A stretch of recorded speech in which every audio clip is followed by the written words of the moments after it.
எதிர்காலம் வரும், என் கடமை வரும், இந்த கூட்டத்தின் ஆட்டத்தை ஒழிப்பேன்.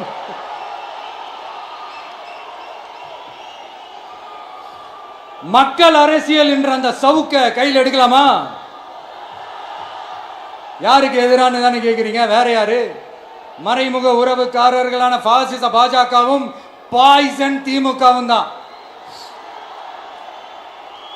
மாண்புமிகு பிரதமர் நரேந்திர மோடிஜி அவர்களே மூணாவது முறையா ஒன்றியத்தோட ஆட்சி அதிகாரத்தை நீங்க தானே கையில் வச்சிருக்கிறீங்க.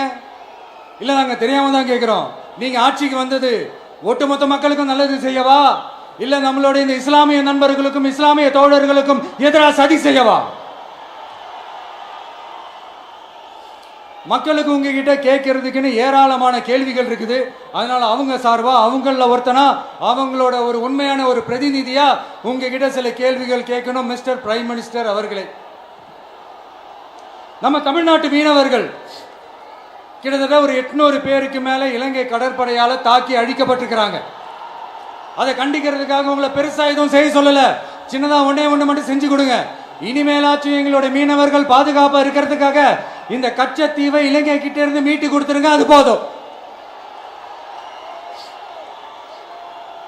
உங்களுடைய இந்த முரட்டு பிடிவாதத்தால நீங்க நடத்துற இந்த நீட்டு தேர்வு, அதனால இங்க என்னென்ன நடக்குதுன்னு சொல்றதுக்கே மனசு வலிக்குது. அதனால அந்த நீட்டு தேர்வு தேவையில்லைன்னு அறிவிச்சிருங்க, அது போதும்.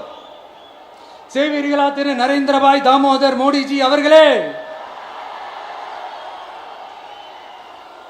எங்களுக்கு என்னென்ன தேவையோ என்னென்ன நல்லதோ அதெல்லாம் செய்ய மாட்டேங்கிறீங்க. ஆனா ஆட்சி அதிகாரத்தை மட்டும் கையில வச்சுக்கிட்டு மக்களை ஏமாத்த நேரடியாக ஒரு பாசிச பாஜக அடிமை கூட்டணி ஒண்ணு. அடுத்து உங்களோட இந்த மைனாரிட்டி ஆட்சியை ஓட்டுறதுக்காக மறைமுகமாக RSS அடிமை குடும்பம்னு இன்னொரு கூட்டணி. இப்படி மக்கள் சக்தியே இல்லாத இந்த ஊழல் கட்சிகளை மிரட்டி அடிப்பணிய வச்சு 2029 வரைக்கும் சொகுசு பயணம் போயிடலாம்னு திட்டம் தீட்டி வச்சிருக்கிறீங்க. அதானே ஜி? என்ன ஜி? ஒண்ணு மட்டும் சொல்றேன், தெரிஞ்சுக்கங்க. என்னதான் நீங்க இந்த நேரடி மறைமுக கூட்டணி குட்டிகரணம் போட்டாலும் தாமரை இலையில தண்ணியே ஒட்டாது. தமிழக மக்கள் மட்டும் எப்படி ஒட்டுவாங்க?